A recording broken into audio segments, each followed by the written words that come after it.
konflikte dhe plot tension, Azize kthehet pas një mungese të gjatë dhe kërkon me dëshpërim të di se ku ndodhen motra dhe vëllezërit e saj. Ajo përballet me njerëzit që i fajson për gjithçka që ka ndodhur dhe mëson se fëmijët janë dërguar në jetimore. E tronditur dhe e zemëruar, Azize shpërthen në lot dhe mallkime, duke i konsideruar ata përgjegjës për fatin e familjes së saj. Ndërkohë, situata bëhet edhe më ndërlikuar kur në skenë shfaqet burri i Azizes. Banorët e pallatit nuk e besojnë menjëherë dhe e vënë në dyshim lidhjen e tyre, duke krijuar një debat të mbushur me humor, ironi dhe tension. Ai përpiqet të tregojë se është aty për ta mbrojtur Azizen, ndërsa të tjerët vazhdojnë ta sfidojnë. Pas largimit nga pallati, Azize është e vendosur të shkojë menjëherë në jetimore për të marrë motrat dhe vëllezërit e saj. Megjithatë, burri i saj i shpjegon se kjo nuk është aq e thjeshtë sa duket.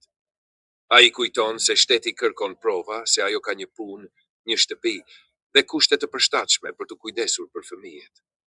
Ai përpiqet ta bindë se nuk mund ta përballojë këtë betejë vetme dhe i premton se do ta ndihmojë, por vetëm nëse ajo i beson dhe bashkëpunon me të.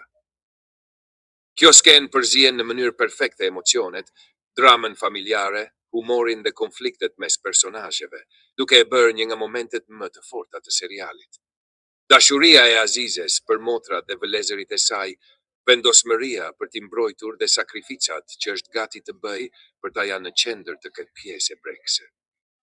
Për YouTube. Azize shkon në jetimore për të takuar motrat dhe vëllezërit e saj, por aty e pret një surprizë e madhe. Pasi kalon momente të vështira dhe zbulon se fëmijët ndodhen nën kujdesin e shtetit, ajo më në fund arrin në jetimore me shpresën se do t'i marrë sa më shpejt pranë vetes. Drejtori i jetimores i shpjegon Azizes se, sipas procedurave ligjore, ajo duhet të paraqesë dokumentet e nevojshme dhe të dëshmojë se ka kushtet për të kujdesur për motrat dhe vëllezërit e saj. Përveç kësaj, ajo merr një lajm tronditës. Një çift tjetër kishte ardhur më parë me dëshirën për të bërë familja kujdestare e fëmijëve. Ky lajm e shqetëson thellësisht Azizen, e cila nuk mund ta imagjinojë që dikush tjetër t'i marrë familjen. Pak çaste më vonë, Azize takohet me motrat dhe vëllezërit e saj. Takimi është tepër emocionues, i mbushur me mall, lot dhe përqafime pas një ndarjeje të gjatë. Fëmijët nuk e fshehin gëzimin që më në fund shohin motrën e tyre, ndërsa Azize u premton se nuk do t'i braktis më kurrë. Por emocionet nuk mbarojnë këtu.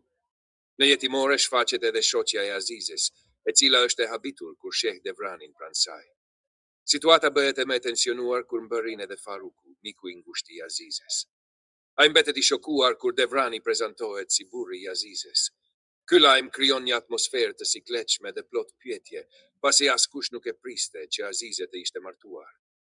Faruku kërkon një shpjegim dhe pyet Azizen se çfarë ka ndodhur, ndërsa Devrani përgjigjet me qetësi se ata tashmë janë burrë e grua. Azize përpiqet të shmang debatin, pasi për të gjëja më e rëndësishme në atë moment është të marrë motrat dhe vëllezërit e saj nga jetimorja. Ajo u kërkon të gjithëve të mos krijojnë probleme dhe të lënë skarimet për më vonë. Kjo skenë është një nga momentet më emocionuese të serialit, ku përzihen dashuria familjare, sakrifica, shelozia, surprizat dhe përplasjet mes personazheve. Takimi i Azizes me Azize më në fund ribashkohet me motrat dhe vëllezërit e saj në një nga skenat më prekëse të serialit. Pas gjithë vuajtjeve dhe ndarjes së dhimbshme, fëmijët e shohin motrën e tyre dhe vrapojnë menjëherë drejt saj. Me lot në sy dhe mall të madh, ata e përqafojnë fort duke mos dashur ta lëshojnë më.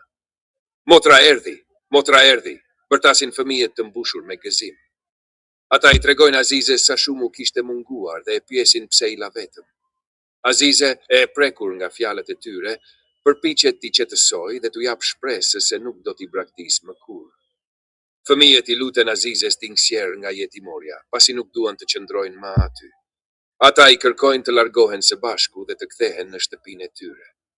Azize u premton se do të bëjë gjithçka që është e mundur për t'i marrë pranë vetes dhe për t'i mbajtur gjithmonë të bashkuar si familje.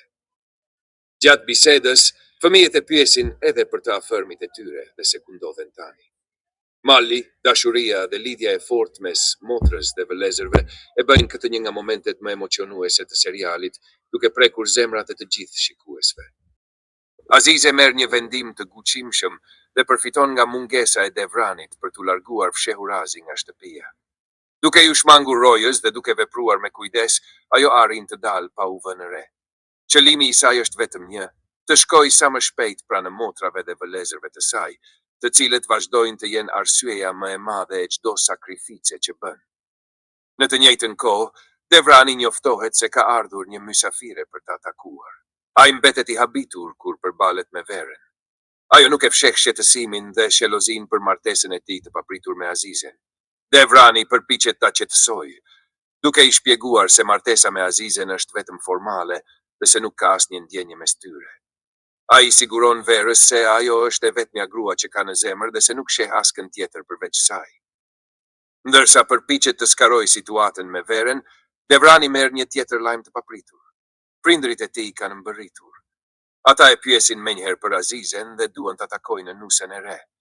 Vetëm atëherë Devrani kupton se Azize nuk ndohet më në shtëpi.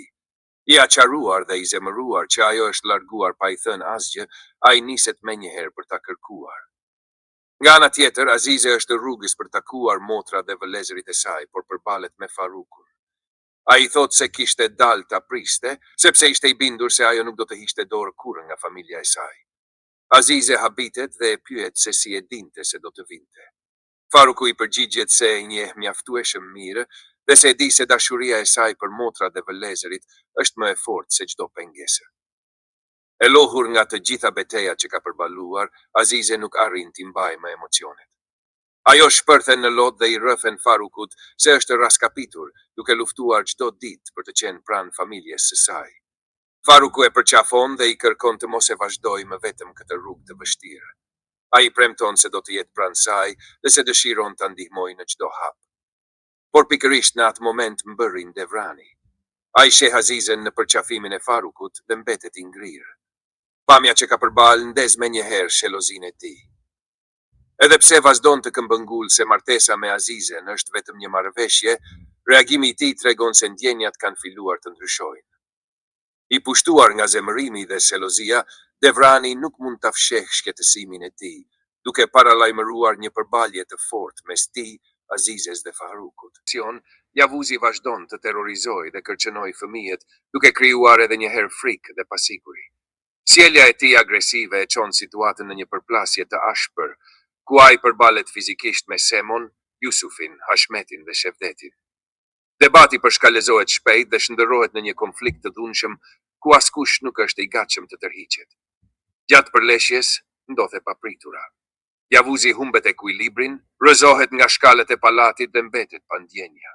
Të gjithë mbeten të tronditur nga ajo që sapo ka ndodhur, pasi askush nuk e priste që konflikti të përfundonte në këtë mënyrë.